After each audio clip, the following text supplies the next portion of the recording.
So far this season, Ben Simmons has taken the NBA by storm. Sixers fans had to wait a year to watch him play, but nobody cares about that now. Already as a rookie, he is averaging 18 points, 9.8 rebounds, 8.2 assists, and as a legitimate 6'10" point guard with his unreal court vision, his flawless ability to run a fast break, and his incredible power to score basket after basket, Ben Simmons thinks, no, he believes that he has the talent and work ethic to one day become the best basketball player in the... I mean that in two ways. The first is that the man is obviously ultra talented and is going to do some big things in this league, but we'll get to all of that in a minute. For now, let's talk about the second way I mean that phrase. Because the other reason that Ben Simmons is the future of the NBA is that he's the perfect symbol for where the league is headed. Now, let's quickly take a trip back in time for a second. Let's go back to the 1980s, where Magic Johnson began to change the game of basketball. In case you forgot, Magic was a 6'9" point guard who was the key to the multiple championship winning Showtime Lakers. And while winning 5 rings in LA, Magic was also awarded 3 MVP trophies. So with all of this tremendous success from a very tall point guard in mind, you might expect that the league would catch on and we would see teams attempting to find the next Magic Johnson over the next 10 or so years. But that's not really how this works. The idea of a tall point guard on multiple teams isn't something that can just happen overnight. No, the league needed to wait for new tall kids who were watching Magic and decided that they didn't want to play center. This new generation of tall kids wanted to control the offense. And so eventually, as time passed, the trend of the point forward emerged. First, we saw guys like Grant Hill and Tracy McGrady, players who played the 2 or the 3 but were very capable of bringing the ball up and running the point if need be. And of course, the greatest point forward of this generation is a man we still see dominating the game today. As a young LeBron James grew up watching Magic Johnson, took notes, and ended up becoming our version of a generational talent. He also became something else, the model for future tall point guards to emulate their games after. Because now we're living in a world where it looks like the tall point guard is here to stay. And these guys are not point forwards, players who were really wings but would sometimes act as a point guard. No, players like Giannis Antetokounmpo and Ben Simmons are the real deal. 6'10" or taller giants who are legitimate point guards that the NBA simply has no answer for. Amir Johnson turned heads when he told reporters, "I truly believe definitely Ben is going to be the future of this league." Now, this wasn't a shocking prediction to make because Ben was a former #1 pick, but there were still plenty of questions about his game. Was he fully recovered after missing a year with injury? Could he be effective in this modern NBA with a bad jump shot? Well, those questions were quickly answered in Ben's first 9 games as a pro. Right away, it's clear that not only can Ben be effective, he can be dominant. Already at just 21 years old, Simmons has put together a combination of size, skill, and athleticism that has made the 76ers a must-watch team whenever he's on the court. Sure, the concerns about his shooting turned out to be very real, as so far Ben has taken only 7 of the 123 shots he's taken this season from 15 feet or further if you take half-court shots out of the equation. So yeah, it's pretty obvious that at this point, Ben Simmons cannot effectively shoot a basketball, but the crazy thing is, that hasn't mattered at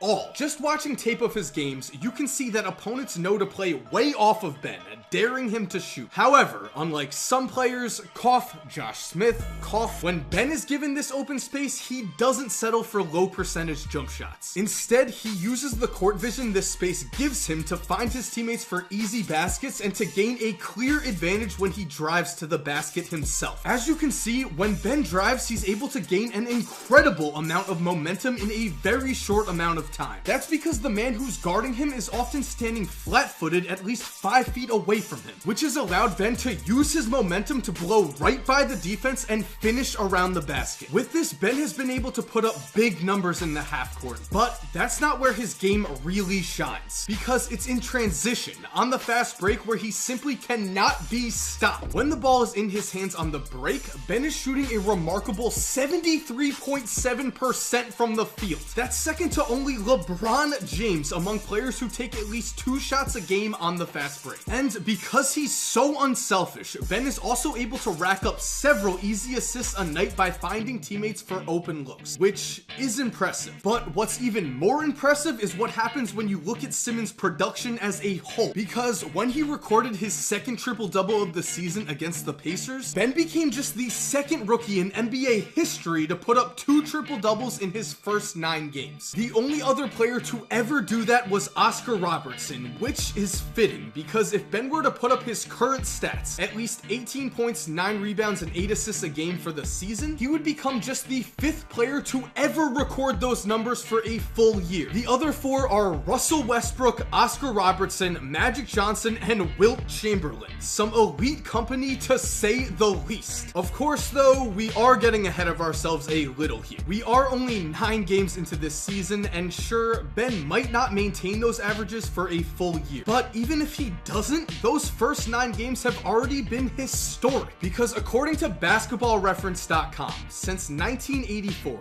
the first year the site began keeping track of these stats, Ben became just the 2nd player to ever average over 18 points, 9 rebounds, and 8 assists a game in the first 9 games of a season. The only other player to do that was Russell Westbrook. So again, yeah, it's early, but we have to remember that Ben's production really shouldn't be a surprise. Before Ben had ever stepped foot on an NBA basketball court, there were already several legends that believed he could do this. When watching Ben at LSU, Magic Johnson was quoted as saying, "Ben Simmons is the best all-around player I've seen since LeBron James." And LeBron himself has said, "I think he's a great young talent, and that he has all the tools so he can be as good as he wants to be." That is heavy praise, but perhaps the most important quote we've heard about Ben Simmons is from Ben Simmons himself. After the first 7 games of his career, where he was exceeding expectations, Ben said, "I thought I'd be playing better, honestly. I need to pick it up." That's the type of confidence you want from a young star. That's the type of player you project to develop into one of the league's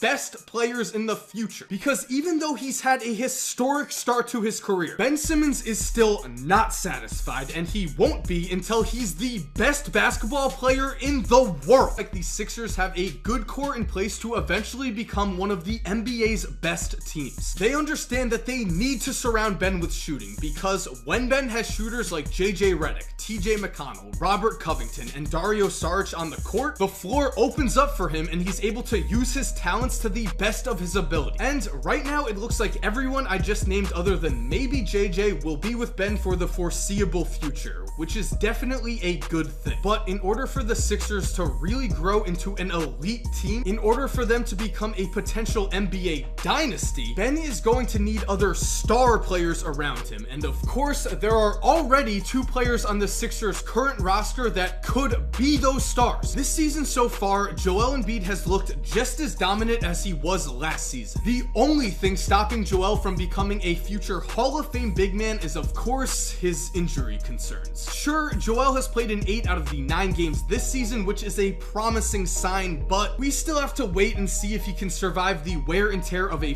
full season. If he can defy the odds that guys like Greg Oden and Andrew Bynum have set for him and play at least a consistent 60 games a season for the next 10 or so years, then yeah, the Sixers will already have a superstar duo in place to compete for the championship for the next decade. If Embiid doesn't stay healthy though, that's going to be a problem, but at least Philadelphia will have a chance with their 3rd potential all-star. Now, it's really impossible to say what's going to happen with Markelle Fultz. The problems with his right shoulder are definitely troubling, and some have even gone so far as to say that the injury is in Markelle's head. To everyone who is doubting Markelle though, I'd just like to remind them that this is a guy who's played in big games with big crowds before, and that he was the consensus #1 pick all of last year for a reason. I don't think the problem is mental, and I hope that once Markelle has a chance to heal, he'll come back and be the prospect that everyone projected him to be last year. Because last season at Washington, Markelle looked like the perfect 2-guard to pair with Ben. Fultz showed he was able to play off the ball, to shoot at a high percentage from deep,